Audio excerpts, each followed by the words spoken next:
9th standard students, in this video we are going to see the continuation of the unit 11 atomic structure. Now we are going to see about isotopes, isobars and isotones. The isotopes of a chemical element are a group of atoms that have the same atomic numbers but different mass numbers. This implies that all isotopes of an element have the same number of protons in their atomic nuclei and the same number of electrons in the electron cloud surrounding the nucleus. However, they differ in the total number of neutrons present in their respective atomic nuclei. For example, there are three isotopes of the element hydrogen. They are protium, deuterium and tritium. How do we distinguish between them? They each have one single proton but differ in the number of their neutrons. Hydrogen has no neutron, deuterium has one neutron and tritium has two neutrons. Another example is carbon isotopes. There are three isotopes of carbon found in nature. They are carbon 12, carbon 13 and carbon 14. All these three have 6 protons, but carbon 12 has 6 neutrons, carbon 13 has 7 neutrons and carbon 14 has 8 neutrons. So these are isotopes. There are two main types of isotopes. They are stable and unstable. There are 254 known stable isotopes are there. All artificial. These artificial isotopes are lab made. These lab made isotopes are unstable and therefore they are radioactive. Scientists call them radioisotopes. Radioisotopes are radioactive isotopes of an element. They can also be defined as atoms that contain an unstable combination of neutrons and protons, or they have excess energy in their nucleus. Uranium-235. It can be used as fuel for nuclear power plants and the nuclear reactors that run naval ships and submarines. It is also can be used in nuclear weapons. Cobalt-60 is another radioisotope. It is used for radiation therapy in hospitals. Isobars are atoms of different elements with different atomic numbers. They have the same mass number, are known as isobars. Isotopes have the same number of protons, so their atomic numbers and chemical properties are the same. For example, consider two elements, calcium and argon. Can you say the atomic number of these elements? Yes, you are right. Atomic number of calcium is 20 and 18 is the atomic number of argon. But these both have the same mass number, that is 40. So atoms of different elements with different atomic numbers and same mass number are known as isobars. What is the easiest way to remember isotopes and isobars? Thumb rule. Thumb rule is used to remember the isobars and isotopes.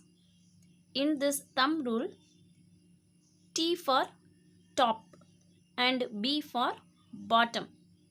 In isotopes, T is the top value that indicates atomic mass, that is mass number changes. In isobars, B is the bottom value that indicates atomic number changes. Look at this two sets of atoms 1 and 2. It is assumed that when one changes, the other does not. So, in the first case, when the atomic mass number changes, the atomic number does not change, and hence it is the same element. So, the given lithium atoms are isotopes. In the other case, vice versa happens. So, the given atoms are different elements having the same atomic mass number, and hence the atoms like argon, potassium, and calcium are isobars. Next, let us know about isotones. What are isotones? Isotones are atoms that have the same neutron number but different proton number. For example, let's take oxygen, nitrogen, and carbon atoms. These three atoms have the same number of neutron, that is 8, but they have different proton numbers. A mnemonic. This mnemonic that can be used to differentiate isotones from isotopes and isobars. Mnemonic is a pattern of letters or ideas to remember something. Now, I want to give you a mnemonic to remember isotopes, isobars, and isotones. Same number of protons is equal to isotopes. Same number of nucleons are equal to isobars.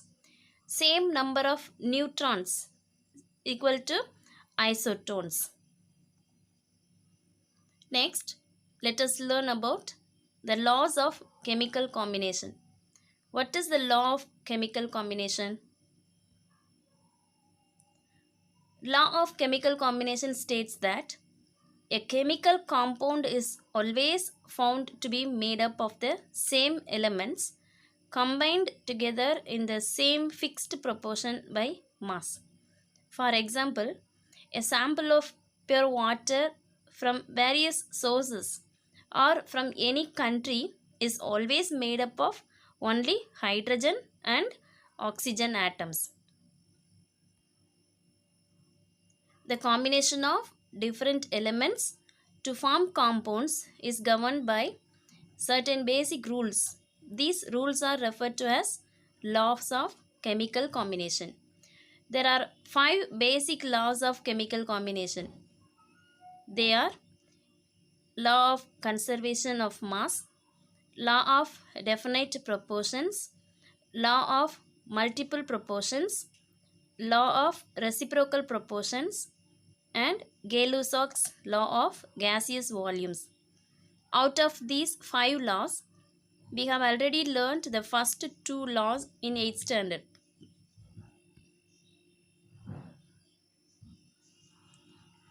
Law of conservation of mass. This law of conservation of mass states that matter can neither be created nor destroyed. The mass of any one element at the beginning of a reaction will equal the mass of that element at the end of the reaction. For example, when wood burns, the mass of the soot, ashes, and gases equals the original mass of the charcoal and the oxygen when it first reacted.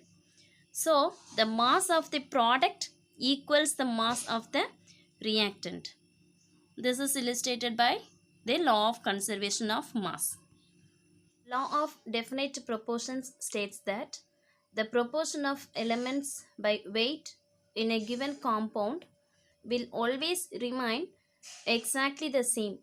For example, pure water will always contain hydrogen and oxygen in a fixed mass ratio.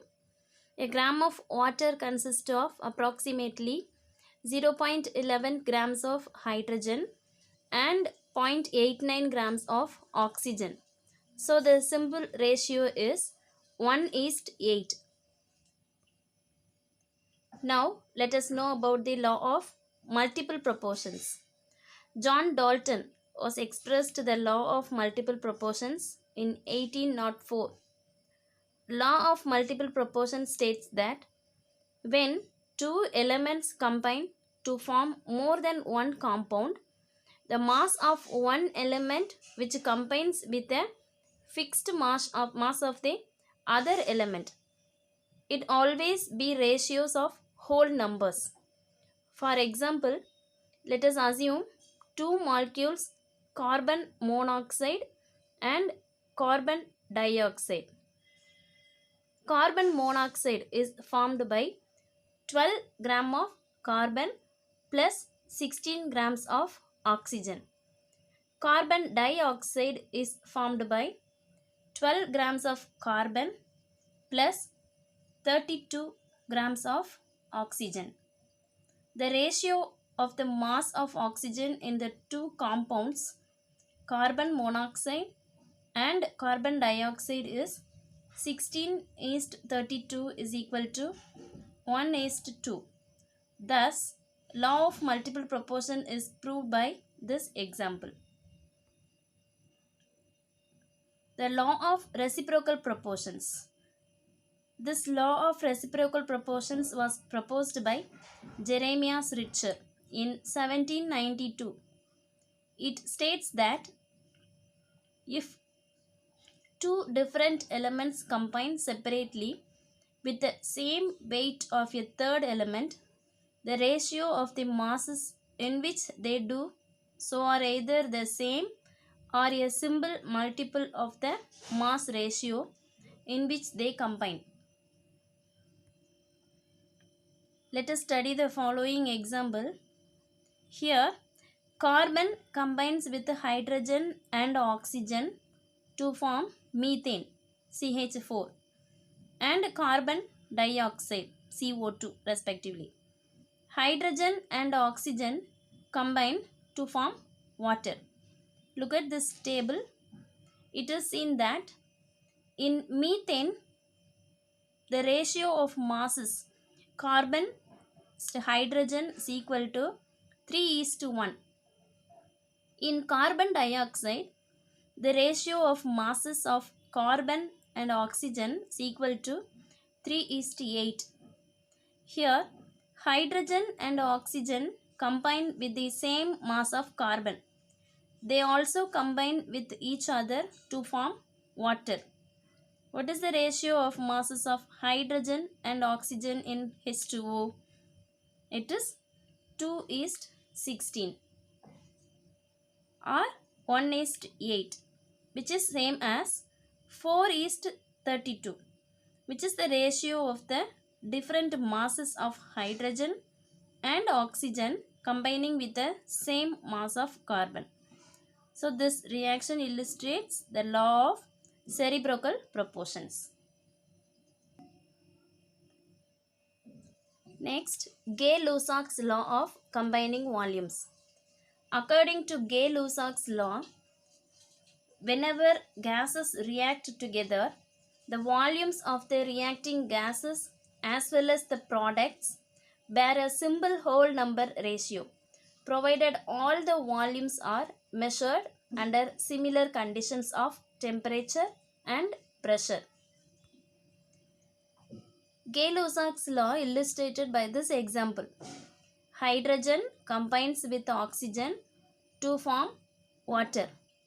In this reaction, we can get the balanced equation is 2H2, that is gas, plus O2, gas, that gives 2H2O. So balanced equation get by this Gay-Lussac's law. Two volumes of hydrogen react with one volume of oxygen to form two volumes of water vapor. That is, the ratio by volume which gases bears is 2:1:2, which is a simple whole number ratio. It follows that at a given temperature and pressure, the volumes of all gaseous reactants and products bear a simple whole number ratio to each other. According to Gay-Lussac's law, all reactants and products are gases. Now, let us illustrate the Gay-Lussac's law by using nitrogen combined with hydrogen to form ammonia. Consider the reaction in which nitrogen gas reacts with hydrogen gas to produce ammonia gas. So, 1 volume of nitrogen gas reacts with 3 volumes of hydrogen gas to produce 2 volumes of ammonia gas.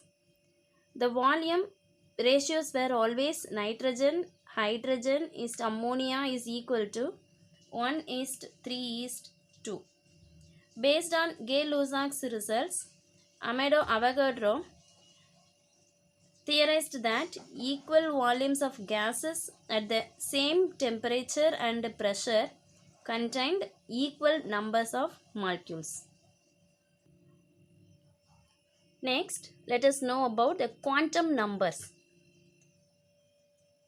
Quantum numbers are the set of numbers used to describe the position and energy of the electron in an atom are called quantum numbers.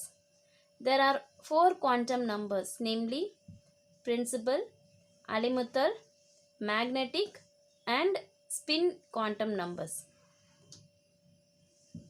Principal quantum number, it is denoted by n. Orbital angular momentum quantum number, it's denoted by L. Magnetic quantum number denoted by Ml. The electron spin quantum number denoted by Ms. Principal quantum number, they designate the principal electron shell of the atom. Then orbital angular momentum quantum number describes the shape of a given orbital.